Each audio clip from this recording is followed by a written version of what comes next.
Ga i ddechrau drwy ddiolch yn fawr iawn i'r staff sy'n gweithio yn ysgolion a'n colegau am prifysgolion ni am bopeth yma nhw wedi gwneud ac yn parhau i wneud i gadw'n dysgwyr a'i gilydd yn saff a i cadw nhw'n dysgu. Diolch o galon i chi am bopeth i chi wneud. A cyn i fi ddechrau hefyd ar ddydd Santes Dwynwen, hoffwn i ddymuno llongyfarchiadau mawr i Urdd Gobaith Cymru sy'n dathlu i ganmlwyddiant heddi, a gobeithio hefyd fuwch chi'n llwyddiannus yn eich ymgais i dorri record byd heddi. On Friday, the First Minister announced that Wales will be moving to alert level 0. And today I will provide an update on our plans to safely remove COVID measures in schools. To explain the current context, here is a graph which shows the case rates among children and young people up to the age of 25. The orange and pink lines represent the 19 to 25 and 17 to 18 age groups respectively. The yellow, blue and dark blue dotted lines represent 12 to 16s, 5 to 11s and under 5s. As you can see, case rates among children and young people remained steady up until the end of the year, and there was a sudden rise in cases around the new year and into January, as for all ages. As ever, we need to be a little cautious with these figures due to the changes to testing at the start of this year. They're based on positive PCR tests only and don't include positive cases from lateral flow tests. Public Health Wales have been clear that we need a couple more weeks of data to better understand the impact of the return to schools. As a government, we've been absolutely clear that for well-being and learning, it's vital that children and young people are in school, and that remains our priority. On the 10th of February, the Welsh Government will be holding our next 3-week review. And at that point, there will be a week to go, more or less, before the half-term break.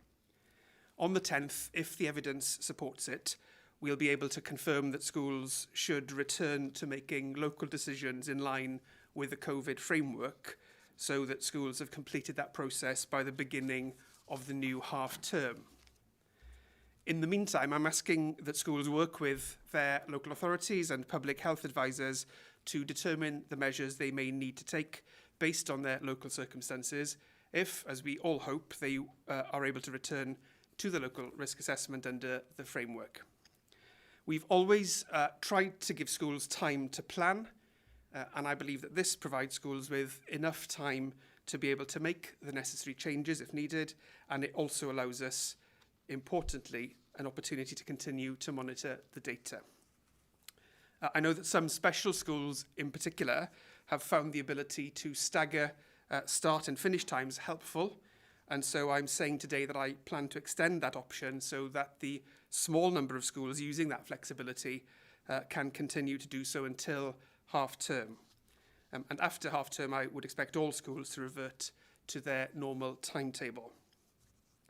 Face coverings will remain in schools in accordance with the current guidance for the time being, just as, in fact, they're required in most public places at alert level 0. Vaccination and regular testing remain important parts of the strategy of keeping COVID out of our schools, and I encourage all staff and secondary learners to continue to take up the offer of vaccination and regular lateral flow testing and to report all of their results.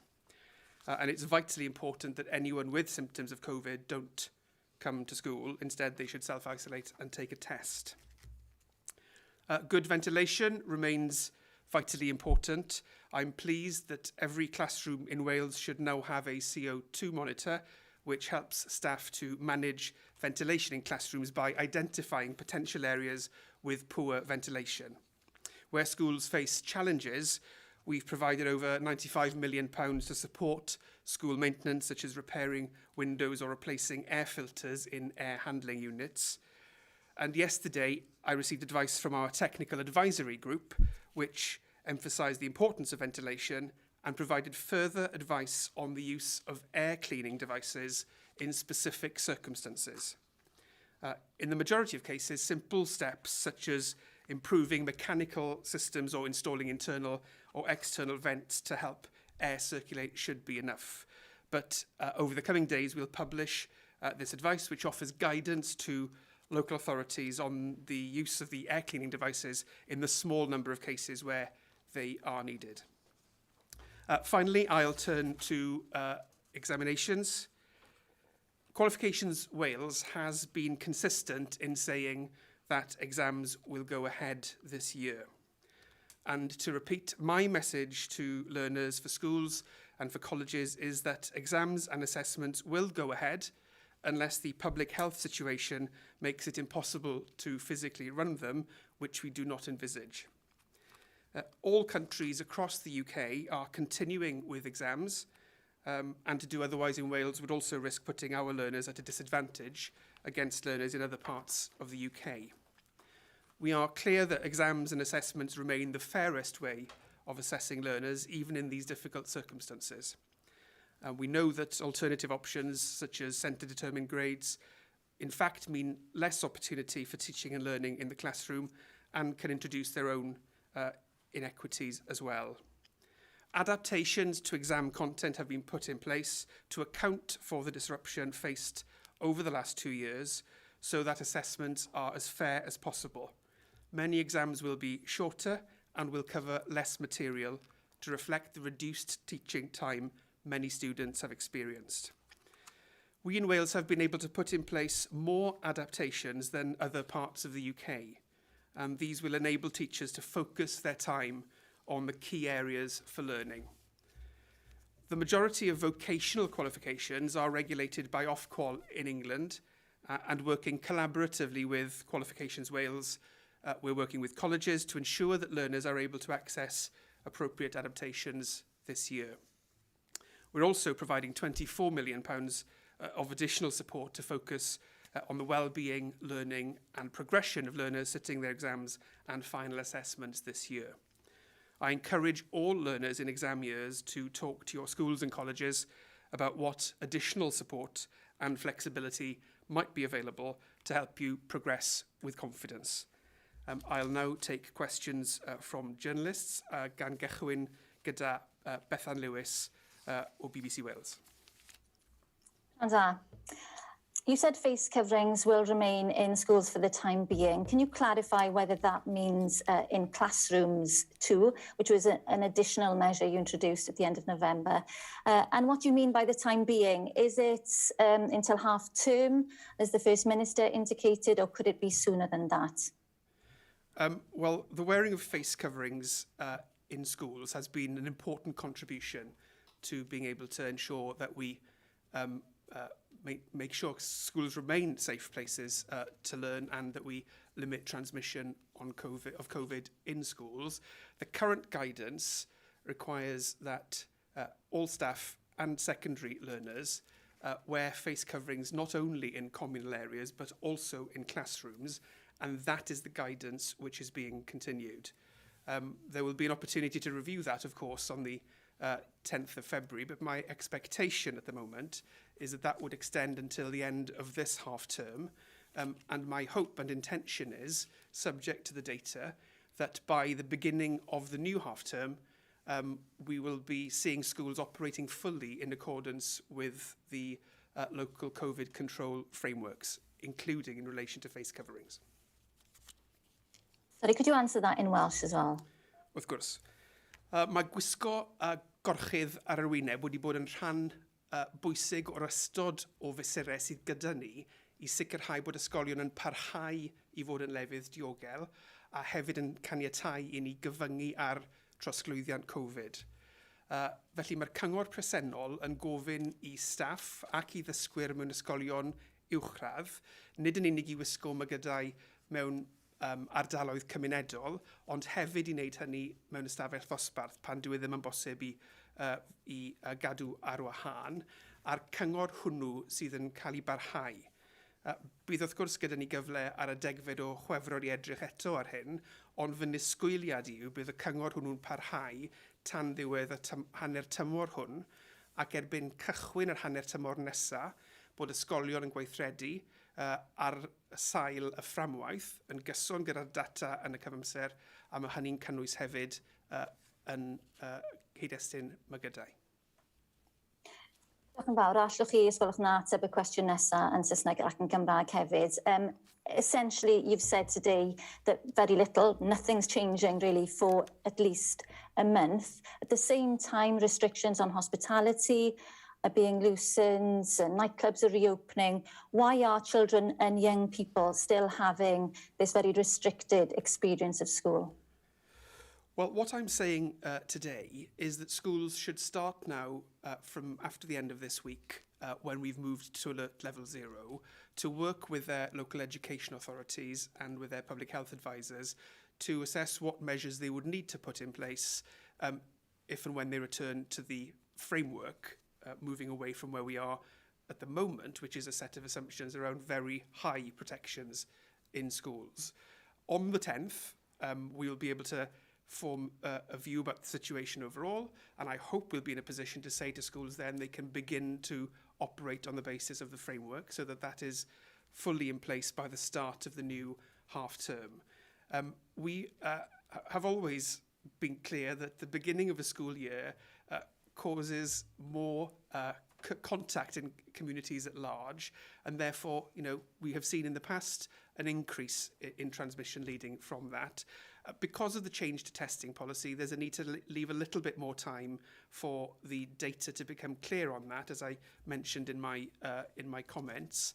But we have always also been able to give schools the opportunity of advanced warning and to plan. And so these next 2 weeks will be important for schools to take that opportunity. We've been very clear from the start that it is a very high priority for us as a government to make sure that learners can continue to be in school learning face-to-face. And by taking that cautious, measured approach, we have the best chance of making sure that happens. I would just say as well that even at alert level 0, face coverings are worn in a number of different settings. And so in that context, we'll be asking staff and secondary learners to continue wearing them for the time being. Beth wy'n gofyn I bobl I wneud heddi yn ein hysgolion ni yw I gymryd y pethefnos nesaf I gynllunio ar gyfer defnyddio'r fframwaith unwaith eto.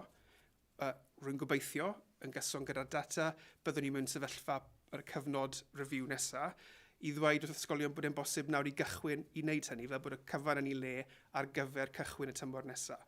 Mae hynny wrth gwrs yn dibynnu ar y data.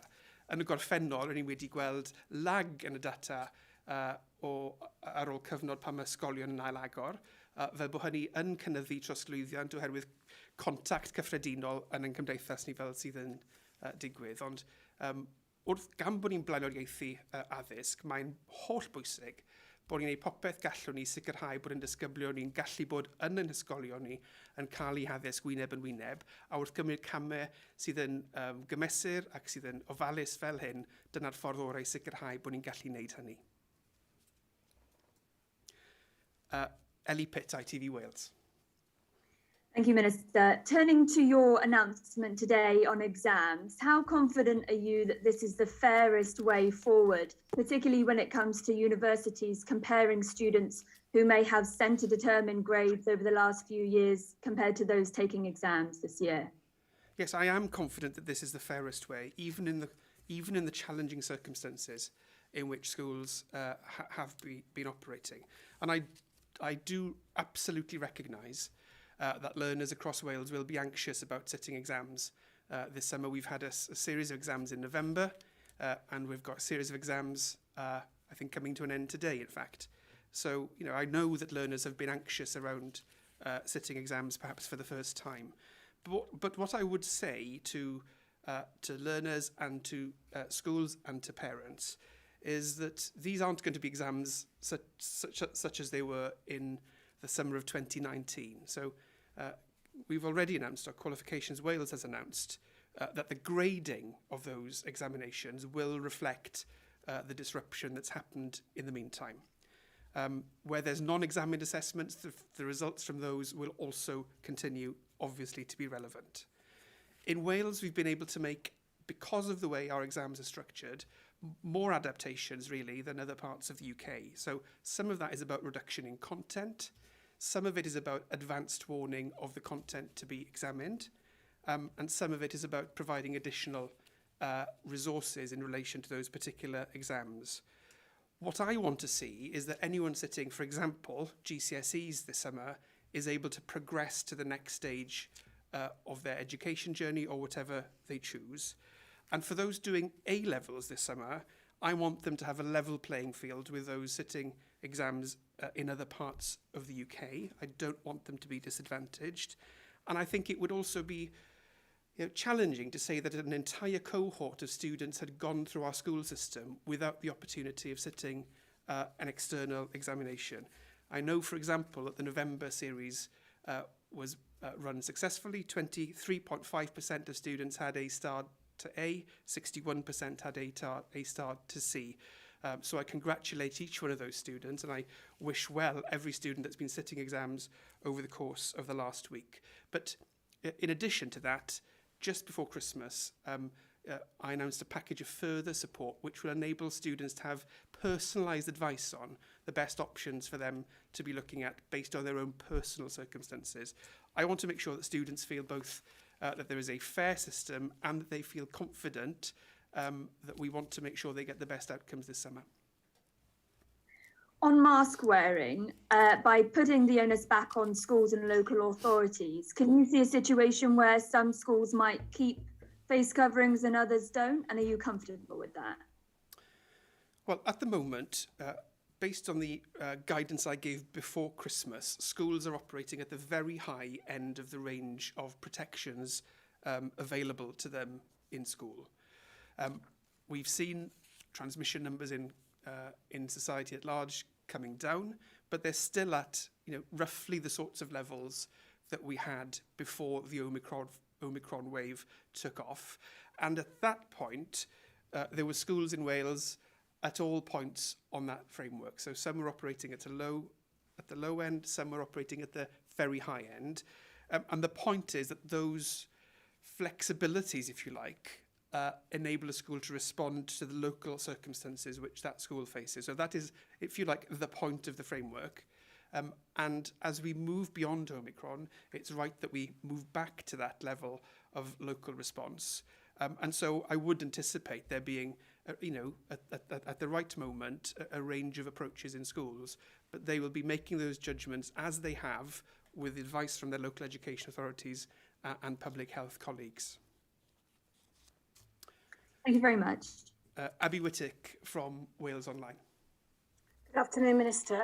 Study after study has shown that children and young people's attainment has suffered during the pandemic. I just wondered how concerned you are about their attainment and what you're going to do to try and help reassure people that their futures haven't been affected by this. Well, I am concerned about attainment, Abby.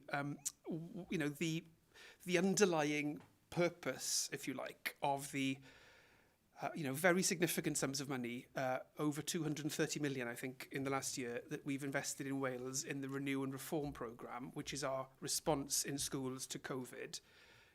That has been weighted towards making sure that we're able, we don't talk about catching up in Wales, we talk about supporting learners to rekindle some of those skills which perhaps they've not been able to exercise around well-being, self-confidence, motivation, those gateway skills that enable you to re-engage with education. So that's been a very significant focus of that investment. And actually, the Education Policy Institute has told us that Wales not only has spent more in terms of investment, but has done that in the most progressive way of any part of the UK. So I'm very proud of that. And the point of that is to help enable our learners to re-engage with education. And, I think your question is, very pertinent. We will have to support these learners into the future to make sure they get that level of, tailored support through their education journey to give them the best possible outcomes that they deserve.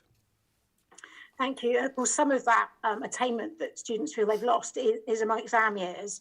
A lot of them are very worried that they've lost more face-to-face learning than other people, and that the same conditions are in place last year that saw exams cancelled and replaced with assessments last year. You've said, and you've just repeated it, that your intention is to go ahead with exams, that it might actually affect our students here worse if they're, pitted against people in England and so on who have taken exams.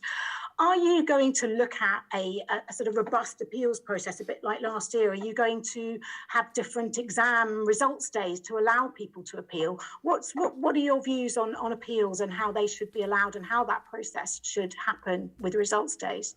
Will you be bringing those forward like last year? Running examinations provides fewer, there's the CDG process, was a new approach, obviously, and so provided the opportunity to look different at exam years. When you're running an exam series, then that flexibility doesn't exist in the system. But the grade outcomes for this year's examinations, is not a turning of the clock back to 2019. So these will be graded in a way which reflects, as you said in your question, the fact that there's been disruption, obviously, in our schools. And I've talked as well about the changes to the examination itself. So for many students, the exam will be shorter. It'll cover less material. For some, it's the removal of whole units. For others, it's about prior warning. It depends on the subject. Each will be treated in its own way, depending on what it covers.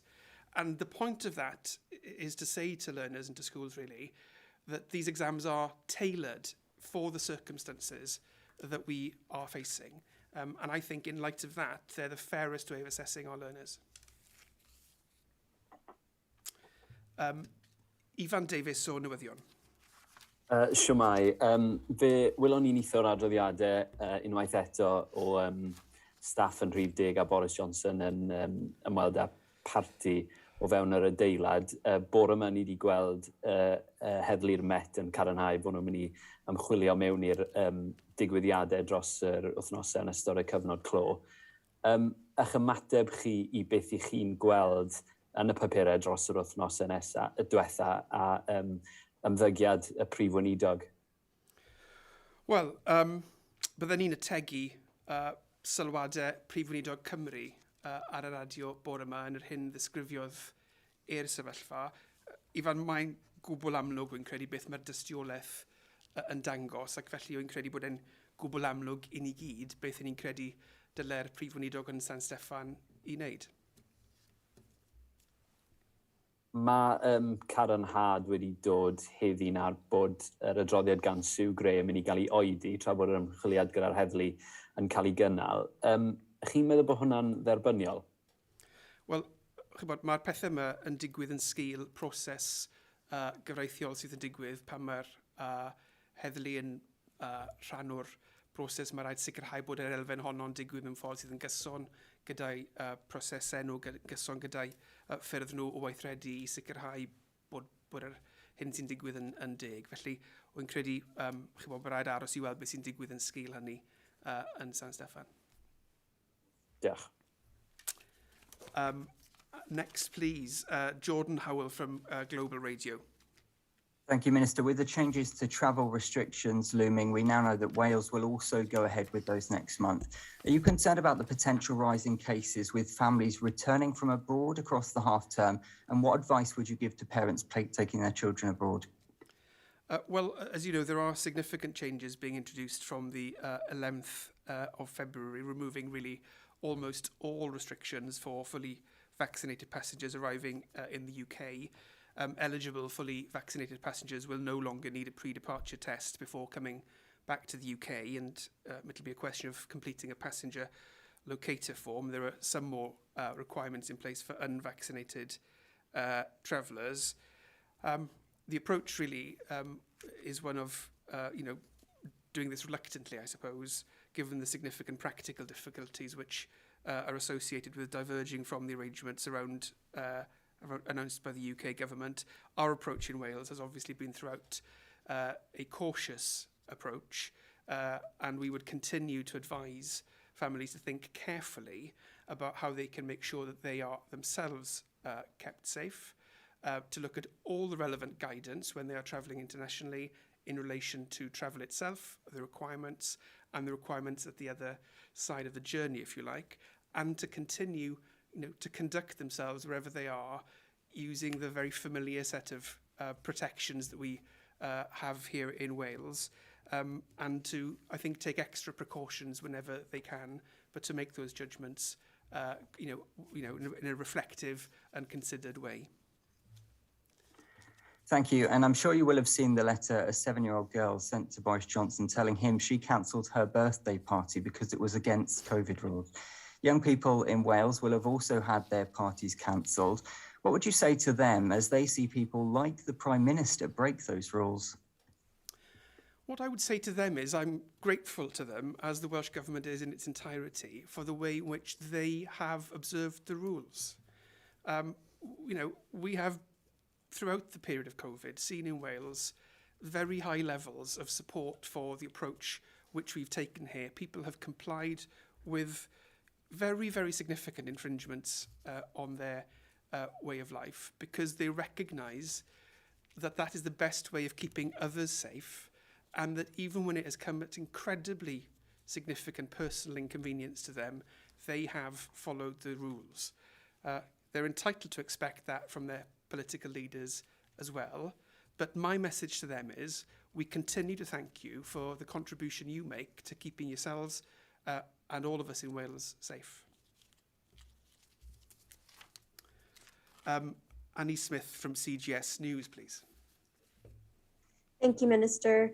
To cope with staff absences due to positive COVID cases, does the Welsh Government have any plans in place to increase supply teacher budgets for schools or support schools with staffing issues in any other ways?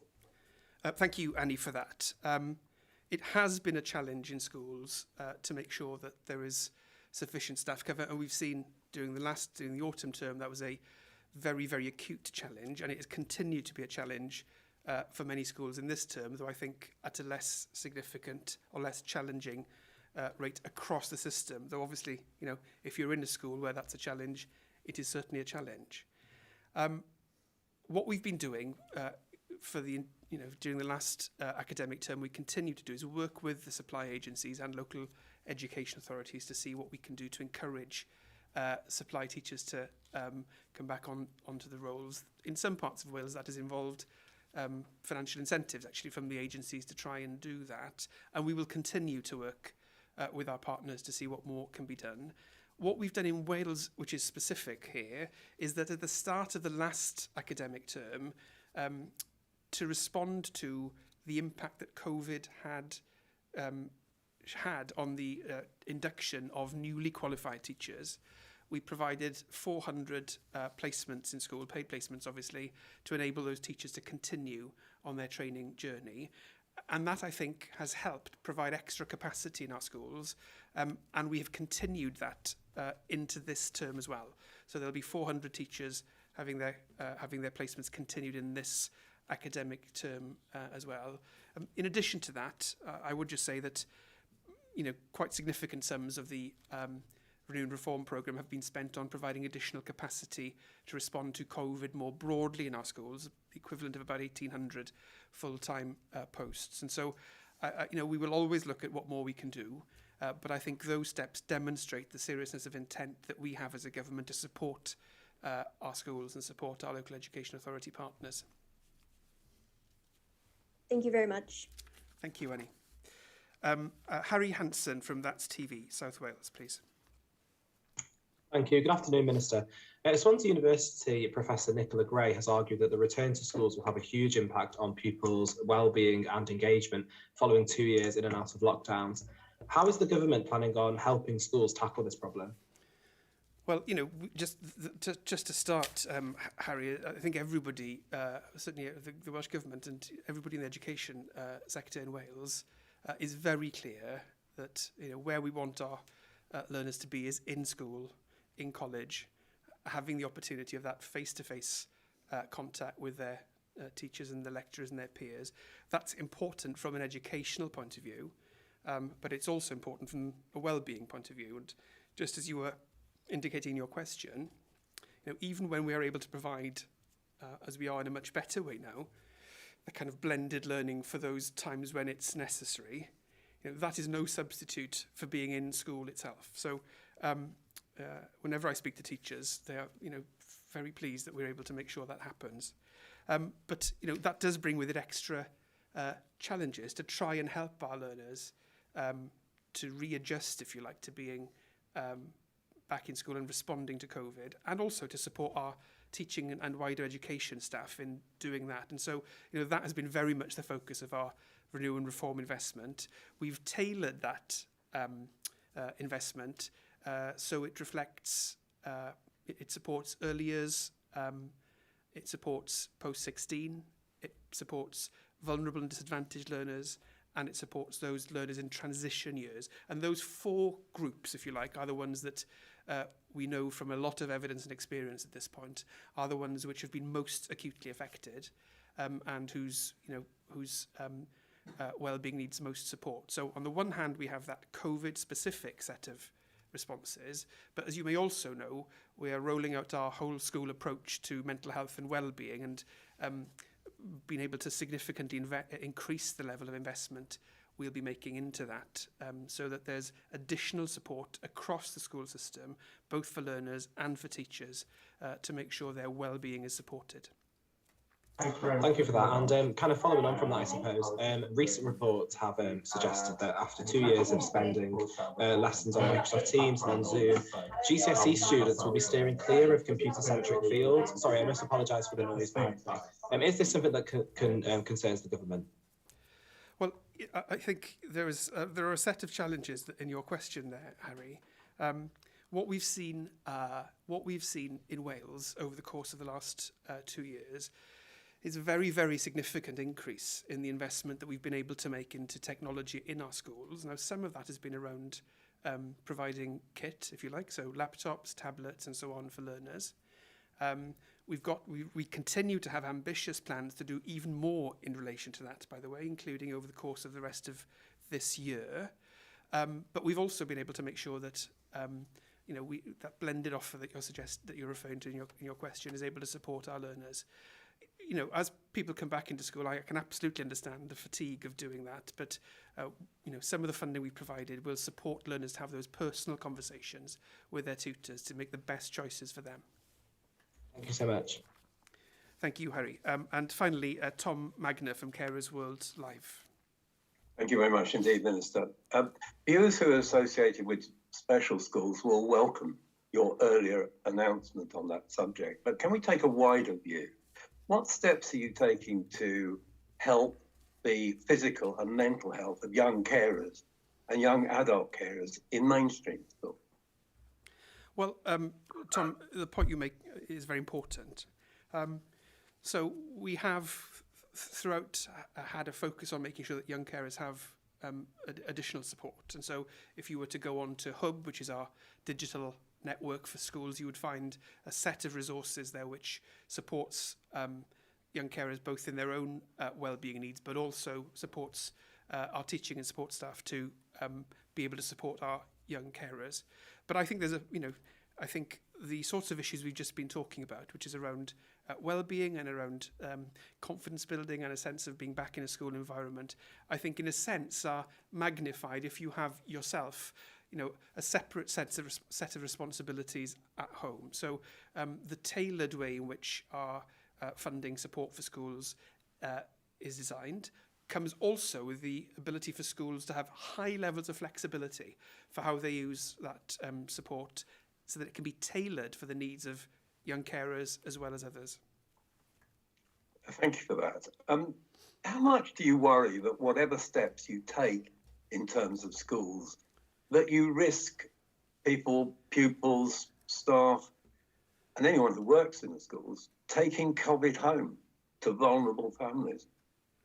Well, the range of measures that we have across society at large are designed to minimise transmission, reflecting the risk that we see. The general pattern has been that transmission as between schools and the community at large, the general pattern has been that it's the transmission comes from the community into schools rather than the other way around, in the sense it reflects the broader picture. So, for example, the start of a new school term, as we are still now, really, you would expect to see an upturn in transmission just because there's more contact across society. But the measures that we have in place around isolation, around testing, around the wearing of face coverings are all designed to make sure, consistent with the risk in a way that's proportionate, that we minimise that risk of transmission. Thank you. Tom, thank you very much. Diolch yn fawr iawn.